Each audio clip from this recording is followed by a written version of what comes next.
आज का जो ये एपिसोड होने वाला है ना, वो होगा जो हमारे 12 ज्योतिर्लिंग में से एक ज्योतिर्लिंग है महाराष्ट्र में त्र्यंबकेश्वर के ऊपर। हम इस एपिसोड में जानेंगे वहां की हिस्ट्री, और ये भी माना जाता है कि वहां पे पितृदोष वगैरह और कई चीजें, पूजाएं भी वहां पे उस विशेष होती है।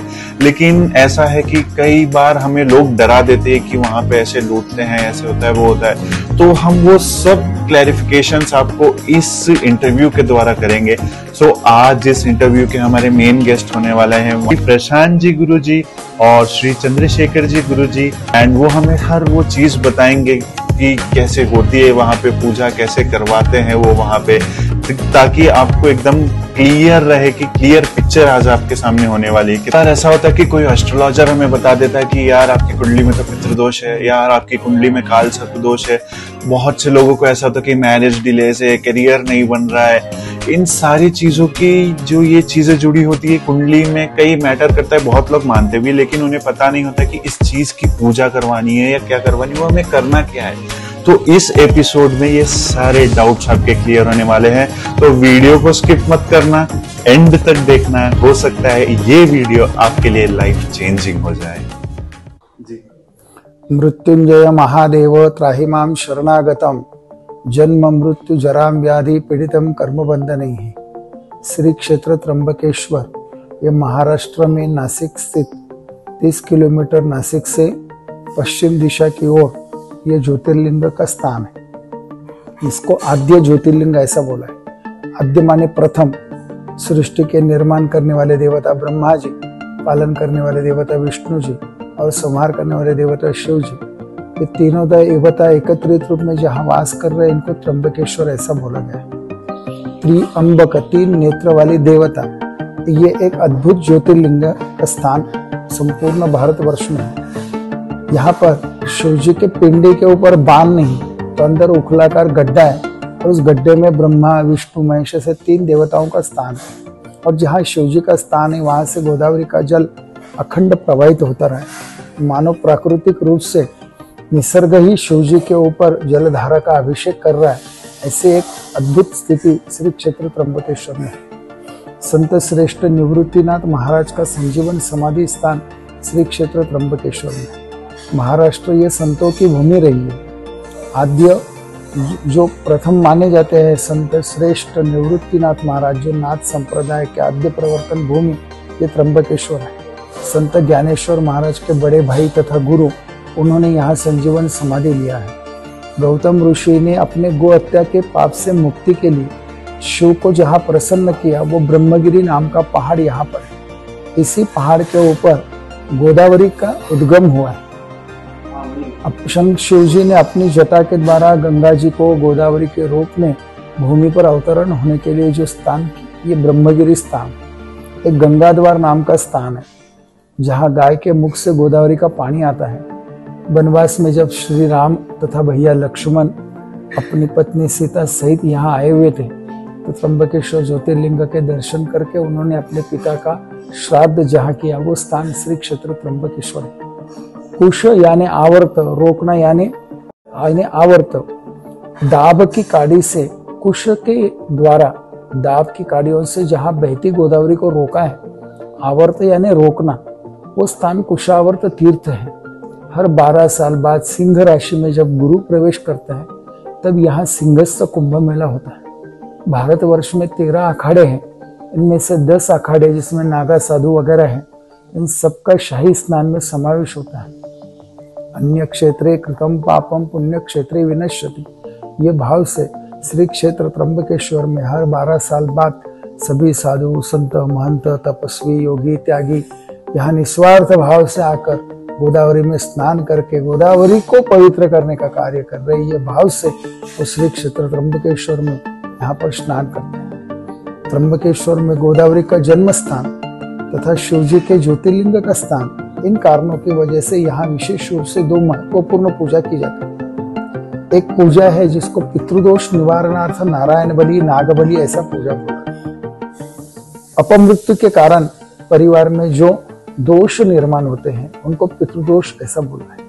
कोई शस्त्रघात से गुजर गए, कोई वज्रघात से गुजर गए, किसी ने आत्महत्या की, कोई घर छोड़ के चले गए, इससे विविध 27 प्रकार के दुर्मरण बताए। इन दुर्मरणों के कारण परिवार में जो दोष निर्माण होते हैं उनको पितृदोष ऐसा बोलते। ये दोष समूल नष्ट हो, उन पितरों को अच्छी गति प्राप्त हो।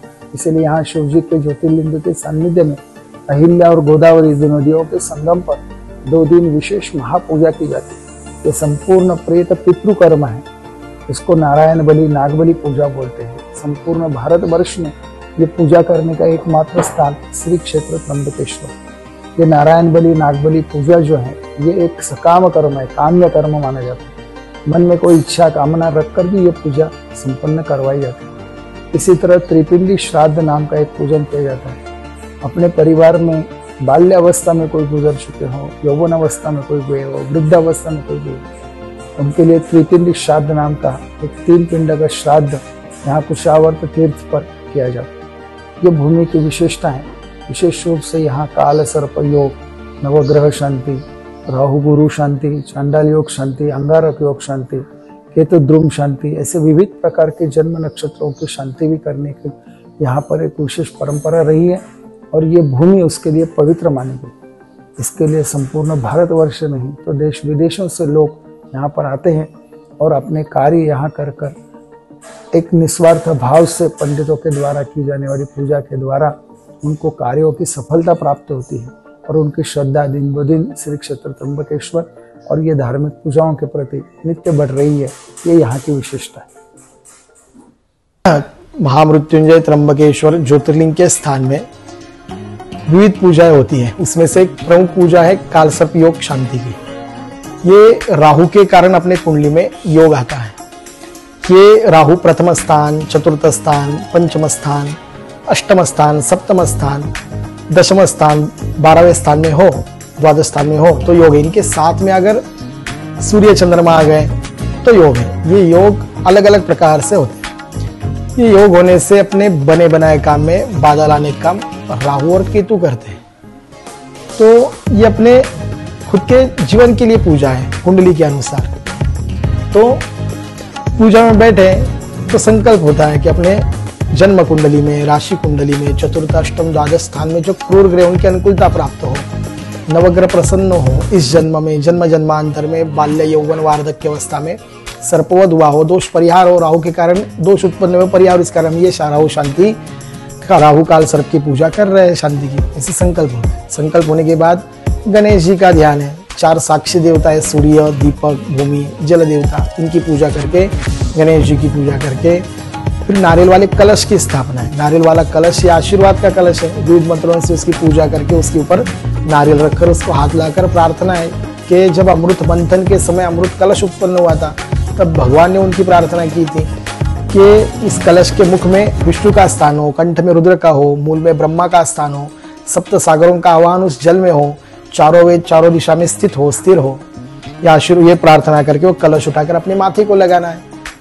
फिर खड़े होकर 5 आशीर्वाद, अपना पुण्य बढ़े, अपना कल्याण हो, अपनी आयु की वृद्धि हो, अच्छा आरोग्य प्राप्त हो और श्री ही सन्मार्ग से लक्ष्मी प्राप्त हो।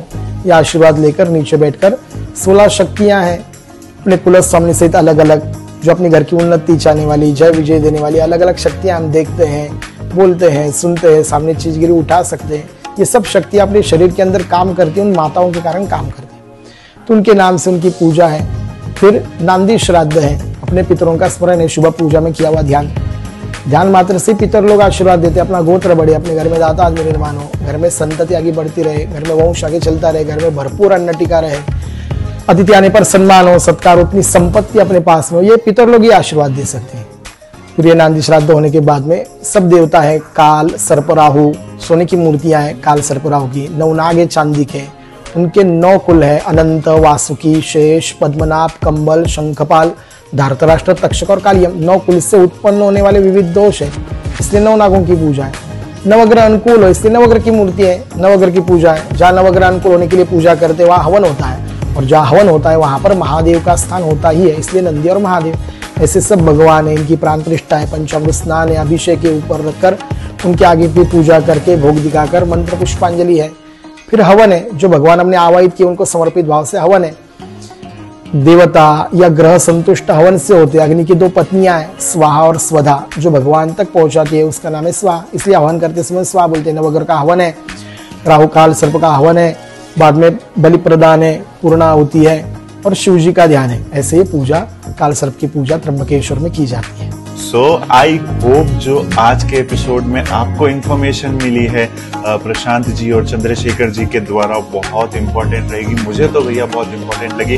अगर आपको भी इंपॉर्टेंट लगी है और आपके पास भी ऐसे सिम्टम्स है कि और आपको लगता है कि हमें भी नासिक त्र्यंबकेश्वर जाके ये पूजा करवानी चाहिए, तो जल्दी से हमको इंस्टाग्राम पे डीएम कर दो या डिस्क्रिप्शन पे या ईमेल भी कर सकते हो।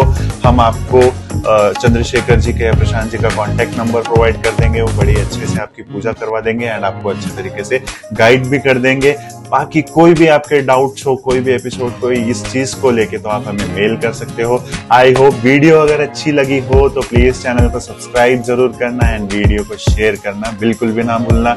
और जल्दी मिलेंगे ऐसे फैंटास्टिक एपिसोड्स के साथ एंड ट्रैवल विद पीस में ऐसे ही फैंटास्टिक ट्रैवल ब्लॉग के साथ।